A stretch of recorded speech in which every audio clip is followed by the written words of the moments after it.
All right, hello everybody and welcome to today's webinar. My name is Ayla Stiegler and I'm with the scientific group here at Wolfram Research, and I will just give you a quick introduction of today's presenter, James Bartlett. So James has just finished his Doctor of Philosophy in Physics at George Mason University, where he studied topological characterization of non-Hermitian block Hamiltonians. In his research, he investigated 1D and 2D non-Hermitian lattice models to refine the understanding of their unique topological properties. Prior to his time at George Mason, he received his Bachelor of Science in Mechanical Engineering from Pennsylvania State University in 2012. Immediately after, he started working as an engineer at Naval Surface Warfare Center Dahlgren Division, conducting computational multiphysics analysis using finite element analysis, computational fluid dynamics, and computational electromagnetics. Today, James will be discussing his research on 2D non-Hermitian Chern insulators, which is posted to arXiv and currently in the review process for publication in Physical Review B. And with that, James, I'm handing over to you. Thank you so much. All right, thank you. I'd like to thank you for the opportunity to speak on my research today and thank the participants. So today, I imagine there's a lot of various levels of background knowledge in this field. So I'll try to keep the technical details to a minimum and talk more big picture or sort of the big results that have come out of my research. So first, I'll just start by briefly introducing what is a topological insulator. So topological insulators are these interesting materials where the interior of the material behaves as an insulator while the surface behaves as a conductor. And so these materials are important for several reasons. One reason is that the edge or surface states experience dissipationless transport. So the spin up electrons are moving in one direction while the spin down electrons are moving in the opposite direction. This means there's no scattering or no loss due to heat. Another important property is that these edge or surface states also are robust against impurities. So these type of properties are why topological insulators have these promising potential applications in things like quantum computing or spintronics, where the electronic not only utilizes the charge of the electron, but also the spin of an electron. So the reason these materials are called topological insulators are that they can be characterized by what's called a topological invariant. And so a topological invariant is a quantized value of an object that remains unchanged or remains constant under continuous deformations to the space. So one of the most well-known examples of this is shown on the right, where a coffee mug is being continuously deformed into a donut. So throughout this deformation, the coffee mug to donut, there remains one hole. This hole can be thought of as a topological invariant. And so in the end, we can say the coffee mug and the donut are topologically equivalent objects. Now, an important property of topological insulators that we'll use when characterizing these materials is what's called bulk boundary correspondence. And this is where we can look at bulk properties of the topological insulator and know what will happen at the surface, or vice versa. So this is very important when we're defining topological invariants and characterizing these materials. So throughout this talk, I'm going to refer to topologically trivial phases or topologically non-trivial phases. And simply, trivial phases are where there are no edge states present, and then non-trivial phases are where there will be edge states present. So there could be one pair of edge states, two pairs of edge states, and so on. They're all different non-trivial topological phases. So before getting into my research in non-Hermitian topological insulators, I want to briefly explain how traditionally topological insulators are characterized. So the first step is to write the real space Hamiltonian. We next Fourier transform this Hamiltonian into momentum space, or what we call in condensed matter K space. So this is using what's called Bloch's theorem. And that states that if you have a lattice with a periodic potential, or in other words, if you have a crystal, you can write the wave function as a plane wave e to the I k dot r times a function u, which has the same periodicity as the lattice. So one of the important consequences of using Bloch's theorem and transforming into momentum space is you have to impose periodic boundary conditions. And so this means when you diagonalize to find the eigenvectors and eigenvalues of your momentum space Hamiltonian, you are no longer going to produce the edge states. You're only going to reproduce the bulk bands. And so this is okay because, as I mentioned on the previous slide, topological insulators have this bulk boundary correspondence. So we're able to use the momentum space Hamiltonian in order to characterize the materials. One of the other powerful aspects of using Bloch's theorem and transforming into momentum space is we only need to look at a small subset of the lattice in order to get behavior of the wave functions in the whole lattice. And this small area is what's called the Brillouin zone. And typically it goes from 0 to 2 pi. So once we Fourier transform our Hamiltonian into momentum space, we then define a topological invariant on this Hamiltonian. And this invariant will tell us if we have a non-trivial phase or a trivial phase. So an example of this, which I'll show on future slides, is what's called a Chern number. And you can think of the Chern number as the number of times the eigenvector wraps the two-sphere in mathematics, or the Bloch sphere as we call it in physics. So if it wraps once, we would say we have a Chern number of 1. If it completely wraps it twice in one Brillouin zone, Chern number of 2. And if it doesn't wrap it, it'd be a Chern number of 0.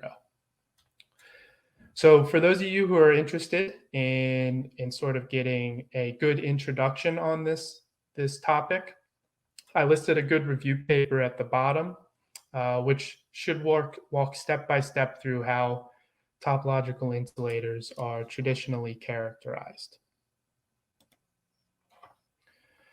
So now, if anyone's picked up a quantum mechanics textbook, you've seen that it states the Hamiltonian of an isolated system must be Hermitian. So in other words, the Hamiltonian must be equal to its conjugate transpose. In physics terms, we write this as H equals H dagger. So there's several reasons why this constraint is imposed. But some of the main ones are, if a Hamiltonian is Hermitian, it ensures that the energy spectra will be entirely real. It also, a second reason is that if you look at the time evolution operator, it will be probability conserving. So these are two of the big reasons why this Hermitian constraint is imposed. Now, if we want to look at a system that is now coupled to the environment rather than isolated, we're going to relax this constraint. And this is where we get now into what's called non-Hermitian physics. And so by relaxing this constraint, the Hamiltonian is no longer equal to its conjugate transpose. So H is no longer equal to H dagger. And again, this is if we want to study, say, for instance, a system coupled to the environment now. It's no longer isolated. These effective non-Hermitian Hamiltonians are a way we can get information about phenomena such as decay, where now we only need to solve the time-independent Schrodinger equation rather than having to solve the more complicated time-dependent Schrodinger equation. When using these effective non-Hermitian Hamiltonians, we're going to come across a lot of new, interesting phenomena. I've listed some of the ones we'll come across in this talk on the left. But I'm going to start with now introducing the complex energy spectrum. So as I mentioned on the previous slide, in Hermitian systems, we'll always have an entirely real energy spectra. But generally, in non-Hermitian systems, we'll have complex energy spectra. And so we can think about the real energy or the imaginary energy part as the gain or loss of energy of the system. So now that we have this complex energy spectra, the first thing we want to do is be able to define when we have a gapped system versus a gapless system. So I have some examples of different spectrums on the right. If we look at A, this is an example of a Hermitian system. So we have entirely real energies, we have two blue bands, and then we say that this system is gapped if it does not cross a base point on the real axis. So if it does not cross this EF point. This is just your traditional way of defining an energy gap. Now, if we go on to a non-Hermitian system, we have two different types of gaps. So if we look at B, this is a non-Hermitian system with a point gap. So we say the system is point gapped if the energy does not cross a base point on the complex plane. So this point can be chosen anywhere on the complex plane, and as long as the energy does not cross that point, the system is point gapped. Now, the second type of gap is what's called a line gap. And this you can see an example of this is shown in C. So we say that this system is line gapped because the energy is not crossing a line defined on the complex plane. So in summary, now that we have complex spectra, there's two different types of gaps. There's the point gap and the line gap, whereas in the traditional Hermitian topological insulators, you're only going to have one type of gap. And so again, for those who would like to do some more reading and get a good introductory review paper on this, I've listed a paper posted to arXiv here on the bottom of the slide. So these non-Hermitian systems have been experimentally realized a number of ways. So I've listed some of the main ways these systems have been realized on the right, and also some proposed potential applications for these non-Hermitian systems on the bottom right. So on the left, I'm showing some images from these experimental realizations. So the top one, the top left, is these coupled optical ring resonators. So you have these ring resonators connected by auxiliary rings. And these auxiliary rings will have different lengths in order for the light to acquire a different phase shift, and this will produce asymmetric hopping. Or in other words, for example, hopping to the right is decreased and hopping to the left is increased. On the bottom left, I'm showing one of the other experimental realizations, what is called dilation method. And this is a really interesting way you can realize any non-Hermitian system. The idea is you dilate your non-Hermitian Hamiltonian into a larger Hermitian Hamiltonian by coupling it with an ancilla qubit. You can then evolve your larger Hermitian system through time, and then at the end you take a measurement and post-select a particular state, and you're able to recover the time evolution of your original non-Hermitian system.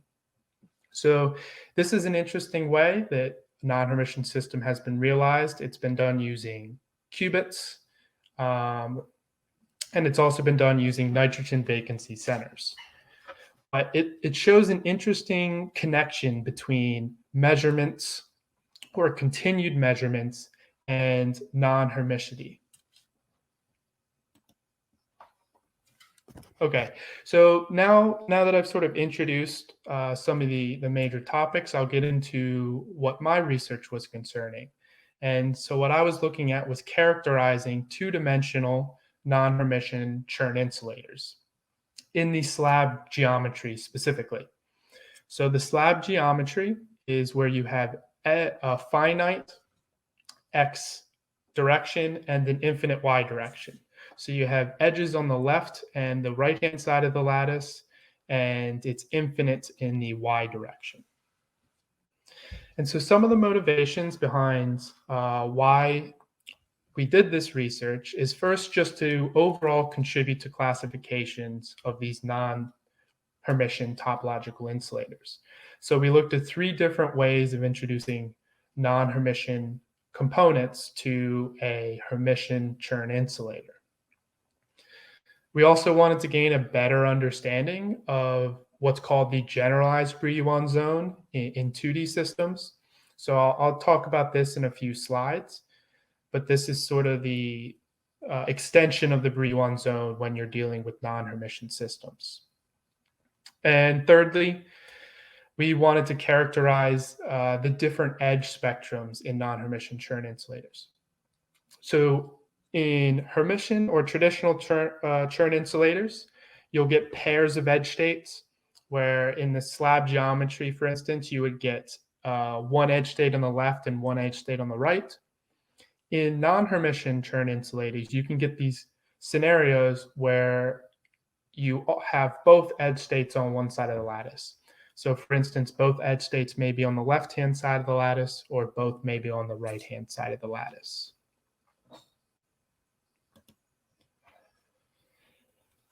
And so the model that we chose to use is the QWZ model. And we chose this model because it has a very straightforward, clean-cut phase diagram. So the Hermitian Hamiltonian is written here. So if I go back a slide to sort of talk about the lattice a bit. For the model we chose to study, this QWZ model, for each of these dots, there are 2 sites, A and B. So you'll have 2 sites per lattice location, and then you have hopping for instance, in the X direction from A to A sites, B to B sites, A to B, or B to A sites, and the same in the Y direction. So if we look at the H0 Hamiltonian, the sigmas are the Pauli matrices, and then the sine and cosine terms are hopping terms. The M term is an on-site term, or the Dirac mass term. So for instance, if we look at this first term, sine of kx sigma x, this is showing you the hopping from A to B in the x direction, A to B or B to A in the x direction. The sine of ky term, likewise, is A to B or B to A in the y direction. And then these cosine terms, cosine kx and cosine ky, are hopping from A to A or B to B in the x and y directions. So to get this clean-cut phase diagram, as I mentioned previously, we use what's called the Chern number. And I think the easiest way to visualize this, the mathematical way of writing it is written on the bottom right, is to just think about it as the number of times the eigenvectors wrap the block sphere as they traverse one Brillouin zone. So from 0 to 2 pi. So if we look at that, how many times the eigenvectors wrap this sphere, we see that if m is less than 2, they would wrap it one complete time. If m is greater than 2, the eigenvectors do not fully wrap the block sphere. And so this gives a clear-cut phase diagram where there's a transition at m equals 2. And so when the Chern number is equal to 1, so when m is less than 2, this is the topologically non-trivial region. And so we have a pair of edge states with one on the left-hand side and one on the right-hand side. When the Chern number is equal to 0, that is the topologically trivial region, so there are no edge states present. So I mentioned that we looked at 3 different ways of introducing non-Hermitian terms into this QWZ model. So I listed the 3 different ways we did it in our paper. The first 2 are introducing imaginary magnetic fields. And then the last one, which is the one I'm going to focus on in these slides, is where we introduce a non-reciprocal hopping term. So IT1 sine of kx sigma z. So what this is doing is this is introduce an asymmetric hopping in the x direction. So you can think about it as hopping to the right is decreased and hopping to the left is increased. So first off, we want to compare the different phase diagrams for the periodic boundary conditions versus the slab geometry. So periodic boundary conditions is like an infinite lattice, and then the slab geometry is what I showed on a previous slide. So just right off the bat, we see that these two phase diagrams are drastically different.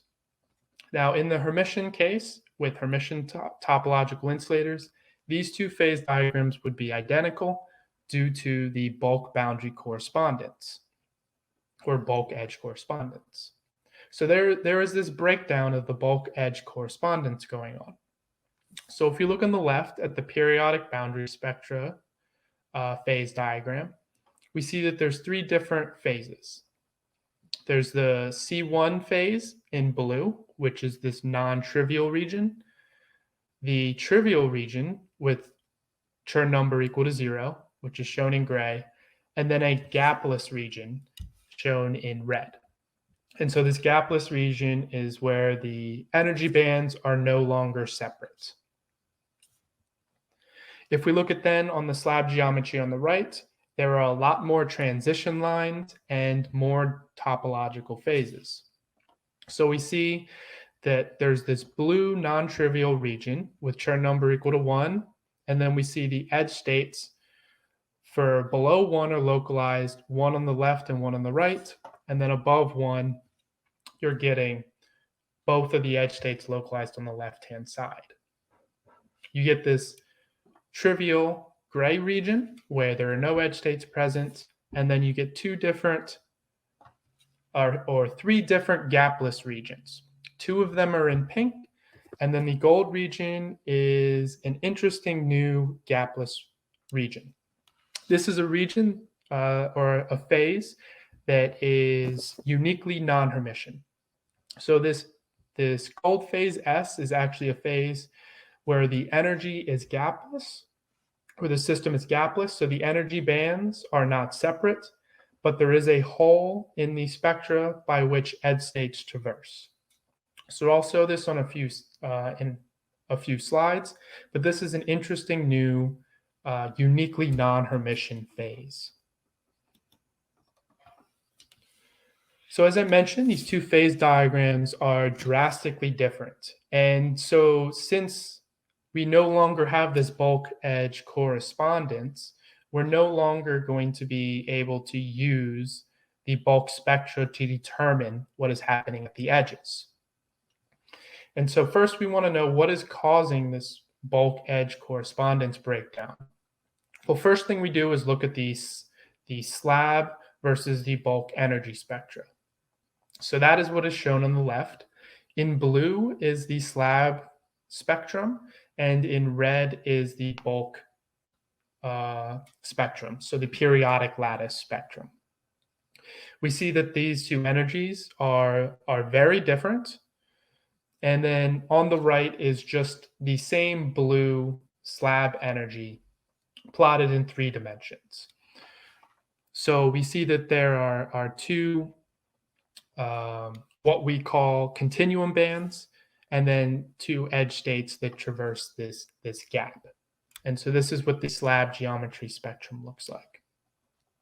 So now that we see that these two energy spectrums are completely different, what is causing this bulk edge correspondence breakdown, and why are we getting this drastic difference in the two energy spectrums?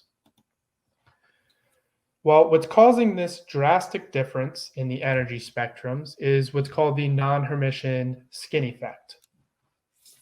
And so this is where an extensive number of these bulk states are actually localizing to one hand side of the lattice.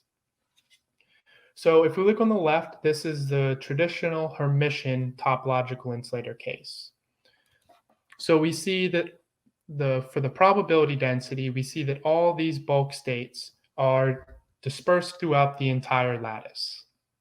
If we now introduce this non-reciprocal, non-Hermitian term, we see on the right that these bulk eigenstates are now all localizing towards the one side of the lattice. And so this is what's causing our bulk boundary correspondence breakdown.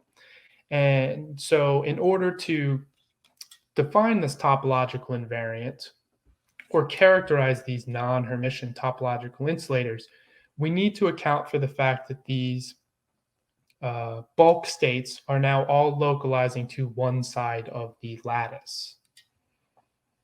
So we do that using what's called the generalized Brillouin zone concept. So this was laid out by this reference I have listed at the bottom. But the general idea is to take our bulk Hamiltonian HK, or in other words, our periodic boundary Hamiltonian HK, and extend it so that our K values can now take on complex values. So it's going to be replaced by the variable beta, which can now take on complex values. And so the idea is this imaginary component of beta is now accounting for the localization of these bulk eigenstates. So after we allow K to take on complex values, we now define a closed curve on the complex plane, which is what we call the generalized Brillouin zone. This closed curve, now when inputted back into H beta, will reproduce what we call the continuum bands and allow us to define a topological invariance and reestablish bulk boundary correspondence. So if I go back a slides, when we say continuum bands, what we mean are, if you look at the slab geometry spectrum on the right, they are the two bands minus the edge states in the middle. So it's just the two structures on the left and the right minus not including the edge states traversing through the gap. That is what we refer to as the continuum band. So the idea to expand or continue HK to take on complex values and make H beta, establish a curve that this H beta will follow in order to reestablish bulk boundary correspondence. So how do we find this GBZ? Not going to go into a lot of the technical details at this point. We go through it in our paper, and as I mentioned, this reference at the bottom outlines this theory. But the main steps are you first solve the determinant of H beta minus E equals 0 for beta solutions. These beta solutions will be complex. You then order the beta solutions by absolute value, and you impose what is called the continuum condition. And so this continuum condition, you choose the two middle solutions after ordering your beta solutions, and you impose that the absolute values of these two solutions must be equal. And so this is a requirement for H beta to match that of the long chain in the limit L goes to infinity, or in other words, reproduce these continuum bands. And it's generally thought you can think of it physically as a requirement necessary to form standing waves. So this H beta isn't truly infinite. It's just a semi-infinite system or semi-finite system where it's a really large lattice, but it still has edges. So this continuum condition can be thought of as the condition necessary for forming these standing waves. So that framework I just sort of introduced, this GBZ, it was proposed in one dimension. And so there is this question of, can this be expanded into 2 dimensions or 3 dimensions and so on? That's still an open question at this point. So for our system, since it's a 2D system, we need to sort of adapt this 1D framework for our system. Since we're looking at the slab geometry, we have an infinite y direction and finite in the x direction. So we only actually need to replace kx with beta, and we can keep ky as ky.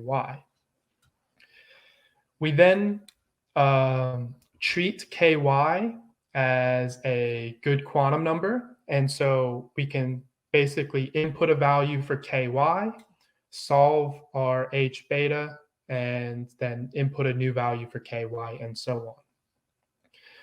So we'll do the same method where we impose this continuum condition, and then as we vary ky, we'll get a series of curves. If you have enough fidelity, you can produce what we call a GBZ surface. So an example of this is shown on the right. And so this was calculating for each ky value, the GBZ curve. And as you can see, this GBZ is not a smooth surface. So you see there's these sharp cusps, and you can actually encounter singularities as well. You can get infinities, or the GBZ can go to 0. And we sort of talk about that in our paper, but I'm not going to get into those different scenarios for this talk. But now that we have the GBZ, we can now use this surface, input it back into H beta, and completely characterize the topological phase diagram, find all the different topological phases, and produce that diagram for the slab geometry. So we first do this for the gapped regions. So this blue region here and the light gray region. So in order to find when we go from the non-trivial blue region or trivial gray region to the gapped, which is in dark gray, we do this by finding when the continuum bands close. So in other words, now that we have our GBZ and our H beta, we can diagonalize that to get the energy spectra and just numerically find when this gap closes. This in certain systems could be done analytically, but for instance, in our model, we had to numerically find it. If we then want to find when we get the non-trivial versus trivial gapped regions, so this blue region versus this light gray region, we again use the Chern number. So this is the wrapping of the eigenvectors around the block sphere. But now that we're dealing with non-Hermitian systems, we need to use biorthogonal normalization. So this is sort of established that we need to account for both the right and the left eigenvectors in our normalization. So after normalizing using this biorthogonal normalization, we solve for the we can then look at the wrapping, and we see, for instance, this left sphere is this C1LR region, and we see that it wraps once. And this sphere on the right is the C1LL region, and we see that that also wraps once. So these are what's giving the Chern number of 1. In the trivial region, this light gray T region on the right, I'm not showing it, but that would show the eigenvectors do not fully wrap the block sphere.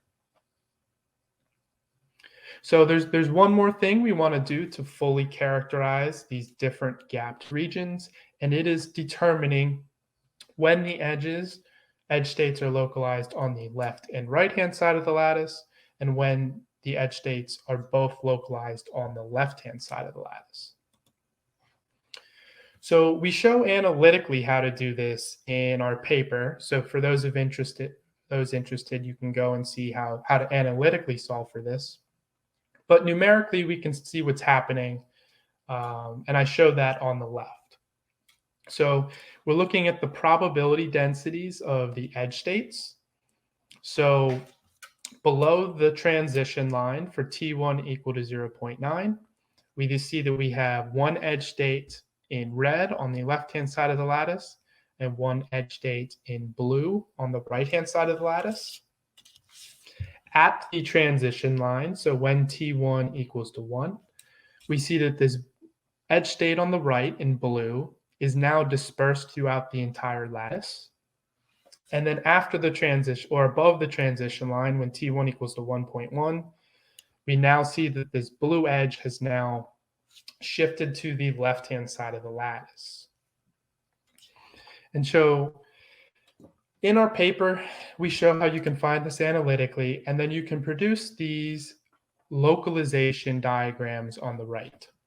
And so once you find these transition lines, you can then determine the different regions where the edge states will be in the left or right, or both on the left or both on the right, and so on and so forth. And so this is interesting in that this only happens in non-Hermitian topological insulators. So in Hermitian topological insulators, you will get edge states in pairs with one on the left and one on the right. But in our non-Hermitian system, we're now getting these different scenarios where the edge states within the same topological phase are shifting sides of the lattice.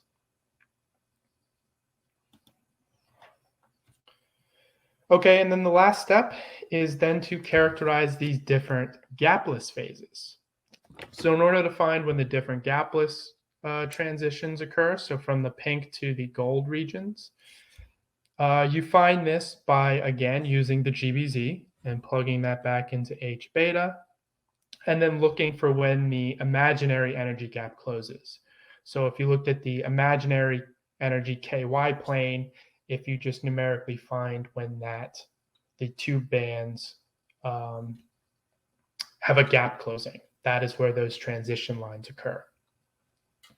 So as I mentioned before, this gold region, this phase S prime, is this uniquely non-Hermitian topological or non-trivial phase. And so it is where we no longer have separation of the energy spectrum, or the two bands. So we have a gapless phase. But as you can see, there's a hole in the imaginary energy plane, and we have these two edge straits traversing this hole. So this is a new type of phase, uniquely non-Hermitian, and is something that would be an interesting thing to study further in future papers and better understand these new gapless phases with edge states. Also, we didn't get to defining any topological invariant for these different gapless regions, so that's another area that requires some future studies. So in summary, what our research was we were providing an algebraic procedure where we can reliably characterize the edge state behavior of these two-dimensional non-Hermitian Chern insulators. So we looked at three different ways of introducing non-Hermicity. We showed how you can calculate the GBZ surface for these slab geometries, showed how you can find the different edge mode locations, how you can calculate these Chern numbers, and then also showed this uniquely non-Hermitian topological phase where it is gapless with edge states. As I mentioned, we only looked at the slab geometry. And so another future step would then be moving on to the square geometry. This becomes much more complicated as now you have open edges in the X and the Y. And so now you need H beta X and H beta Y rather than just one beta. And so this makes finding the GBZ much more complicated. So that's all the slides I have, but I'll quickly go through some example calculations in the Mathematica notebook provided. showing some of the ways we did our calculations. Okay, so this is just some sample calculations of some of the things we did in our research. So first, I'm going to show how you can find the energy spectra of one of our models, actually the H2 model, when introducing random perturbations. So this, again, is our H2 model, where we're introducing random perturbations. And the idea behind introducing these random perturbations is to test the robustness of these edge states. And so H2 is, again, I didn't show this model explicitly, but it's just, instead of the non-reciprocal term, it's an imaginary energy term in the imaginary magnetic field in the x direction. And so we're looking at a lattice size of 50 unit cells in the x direction and infinite in the y again. And we're setting the random perturbations to go from negative 0.2 to 0.2. So we can create our random perturbation matrix and then perform a loop for the different ky's, creating a Hamiltonian, our non-Hermitian Hamiltonian for our systems, adding the random perturbation, and then diagonalizing this matrix in order to get our energy spectra, and look to see if the edge states are robust. So we can plot that in 3D. And so you see that we get this energy spectrum here, which is gapless. And we see that these edge states are surviving this perturbation. And so we can conclude that these are robust edge states. We can also look at it for just the KY versus real energy plane. And it is easy to see that these edge states still exist despite the random on-site perturbation. This is an example of how to visualize the Chern number, as I mentioned before, of how many times it wraps the Bloch sphere. Again, this is H2 model. Some of these are just simplifications, which we walk through in the paper, so I'm not going to go through in detail these simplifications. But the basic idea is you're solving for the eigenvectors of your H beta, and then you're parameterizing it to be shown on the Bloch sphere. So getting your thetas and phis to show it on the Bloch sphere. And so we can basically do a list line plot in order to plot these eigenvectors trajectories over 1 GBZ on the Bloch sphere. And as you can see in this case, this would be a non-trivial region because the eigenvectors are wrapping the Bloch sphere one time over 1 GBZ. Lastly, I just included a rough computation of the GBZ for the H3 model. This is using one of the algorithms we talk about in our paper, which is the self-interaction algorithm. So this has a lot of different sort of analytical steps, which we go through step by step in the paper. So I'm not going to go through this right now, but I'll be happy to answer questions if anyone wants to ask about that. The idea is you input a radius for your complex number, find or a guess radius, you find intersection points, and then if those intersection points meet certain conditions, they would be part of the GBZ. That's sort of the general idea behind this particular algorithm. And so you can do that. You can find the intersection points either analytically, or you could code it in to numerically find these points. And then if they meet certain conditions, you would add them to your GBZ curve. And in the end, you'll get something along these lines depending upon your precision and tolerance levels. So these different algorithms all have different strengths and weaknesses for the GBZ. For instance, this algorithm is good at finding cusps or areas where the curve comes to a point, whereas there's another algorithm we talk about that is good at resolving elliptical shapes, elliptical GBZs. And so for your research, if you were to use this GBZ, you may need to combine the different algorithms or mess around with your precision in order to get the amount of points you want to have a high resolution GBZ curve. And so that is all I have for today. So thank you again for allowing me the opportunity to talk. And at this point, I'll answer any questions anyone may have. So you had mentioned in the beginning that one possible realization for a non-Hermitian system is using a bigger Hermitian system by adding ancillars.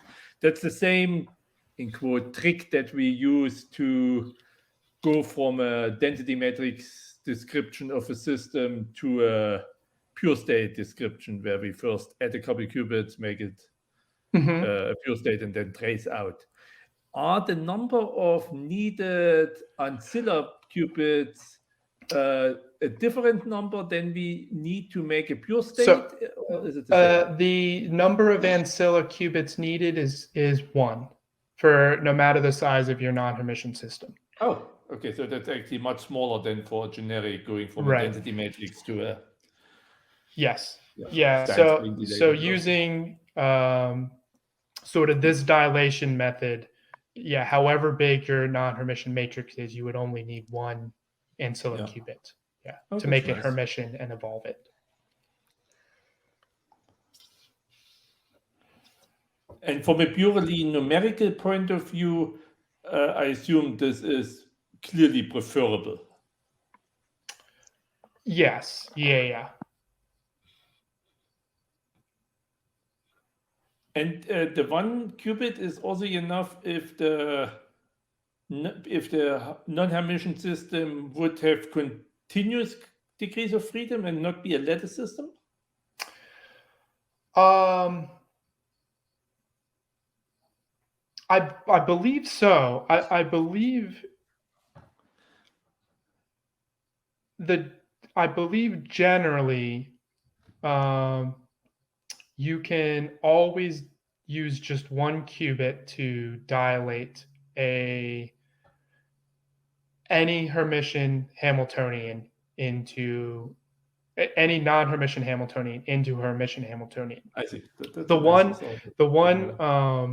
thing about this dilation method, though, is it does require post-selection in order to recover your non-Hermitian system, so that you can't necessarily set up your system in any way experimentally. You have to sort of have this post-selection where you only select a particular state of the ancilla to recover your evolution. Yeah. I'm not sure how other questions from participants come. I don't want to take any of them away.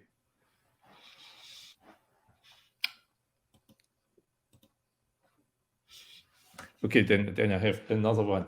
Okay. So for classical Brillouin zones, there is the notion of higher order Brillouin zones for unclear processes and related things. Is there an equivalent for the non-Hermitian case?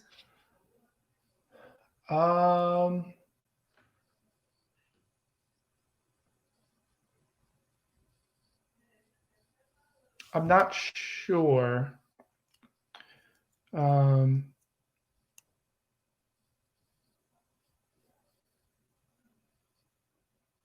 I'm not sure if that's known yet for the non-Hermitian case. Yeah. Right. Yeah. So the generalized Brillouin zone at this point is well understood for these 1D chains. There is some general algorithms which I mentioned in the paper that you can always find for 1D cases this GBZ. Now going into 2 dimensions or higher dimensions, this becomes much more complicated to find this GBZ, and it is still a question of is it even generalizable to 2 dimensions or higher dimensions. I see.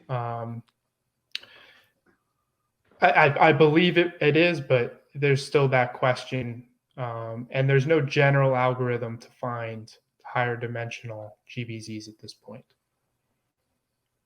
Thank you. Mm-hmm. Yeah, let me thank. That was a very nice talk. Thank you. Quite a good overview over the non-Hermitian Chern insulators. Thank you. Yes.